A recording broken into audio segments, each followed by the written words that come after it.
একসময় বিশ্বকাপ, ইউরো আর চ্যাম্পিয়ন্স লিগ জয় করেছেন খেলোয়াড় হিসেবে। পরে কোচ হয়ে কাজ করেছেন Kylian Mbappe, Vinicius Junior, Jude বেলিংহামদের মতো বিশ্ব তারকাদের সঙ্গে।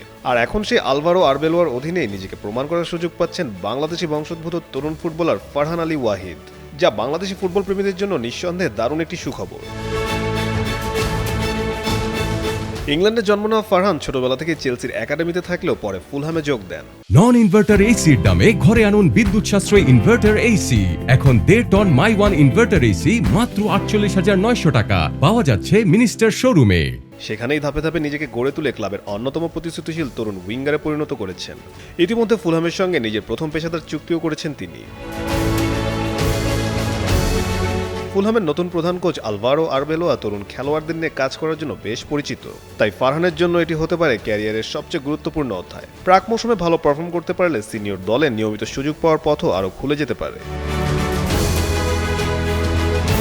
বাংলাদেশের সমর্থকদের জন্য আরও বড় সুখবর হলো ফারহানের বাংলাদেশের হয়ে খেলার প্রক্রিয়াও এগোচ্ছে। প্রয়োজনীয় কাগজপত্রের কাজ শুরু হয়েছে এবং বাংলাদেশ ফুটবল ফেডারেশন বাফুফে তাকে আন্তর্জাতিক অঙ্গনে বাংলাদেশ জার্সি পরানোর লক্ষ্যে কাজ করছে।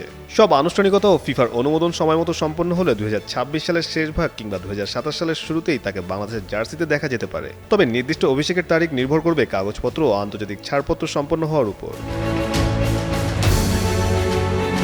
এখন তাই বাংলাদেশ ফুটবল প্রেমীদের অপেক্ষা শুধু একটি মুহূর্তের, ভিনি এমবাপ্পেদের কোচের অধীনে নিজেকে আরও শানিত করে একদিন লাল সবুজের জার্সিতে মাঠে নামবেন ফারহান আলী ওয়াহিদ। কাজী সাকলেন আহমেদ, যুগান্তর স্পোর্টস।